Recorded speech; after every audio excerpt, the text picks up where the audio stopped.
innocent men, women, and children. It was nearly 10 years ago that a bright September day was darkened by the worst attack on the American people in our history. The images of 9/11 are seared into our national memory. Hijacked planes cutting through a cloudless September sky. The Twin Towers collapsing to the ground. Nick, come here. Black smoke billowing up from the Pentagon. The wreckage of Flight 93 in Shanksville, Pennsylvania, where the actions of heroic citizens saved even more heartbreak and destruction. And yet we know that the worst images are those that were unseen to the world. The empty seat at the dinner table, children who were forced to grow up without their mother or their father, parents who would never know the feeling of their child's embrace, nearly 3,000 citizens taken from us, leaving a gaping hole in our hearts. On September 11th, 2001, in our time of grief, the American people came together. We offered our neighbors a hand, and we offered the wounded our blood. We reaffirmed our ties to each other and our love of community and country.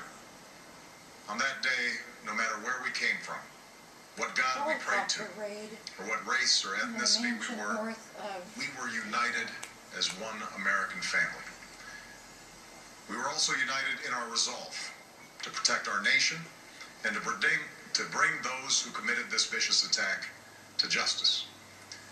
We quickly learned that the 9/11 attacks were carried out by Al-Qaeda, an organization headed by Osama bin Laden, which had openly declared war on the United States and was committed to killing innocents in our country and around the globe.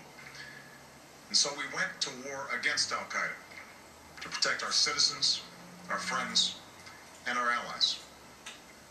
Over the last 10 years, thanks to the tireless and heroic work of our military and our counterterrorism professionals, we've made great strides in that effort. We've disrupted terrorist attacks and strengthened our homeland defense. In Afghanistan, we removed the Taliban government, which had given bin Laden and Al-Qaeda safe haven and support. And around the globe, we worked with our friends and allies to capture or kill scores of Al-Qaeda terrorists, including several who were a part of the 9/11 plot. Yet, Osama bin Laden avoided capture and escaped across the Afghan border into Pakistan. Meanwhile, Al-Qaeda continued to operate from along that border and operate through its affiliates across the world. And so then, last August, after years of painstaking work by our intelligence community, I was briefed on a possible lead to bin Laden. It was far from certain, and it took many months to run this thread to ground. I met repeatedly with my national security team as we developed more information about the possibility that we had located bin Laden hiding within a compound deep inside Pakistan. And finally, last week, I determined that we had enough intelligence to take action and authorized an operation to get Osama bin Laden and bring him to justice. Today, at my direction, the United States launched a targeted operation against that compound in Abbottabad, Pakistan. A small team of Americans carried out the operation with extraordinary courage and capability. No Americans were harmed. They took care to avoid civilian casualties. After a firefight, they killed Osama bin Laden and took custody of his body. For over 2 decades, bin Laden has been Al-Qaeda's leader and symbol, and has continued to plot attacks against our country and our friends and allies. The death of bin Laden marks the most significant achievement to date in our nation's effort to defeat Al-Qaeda.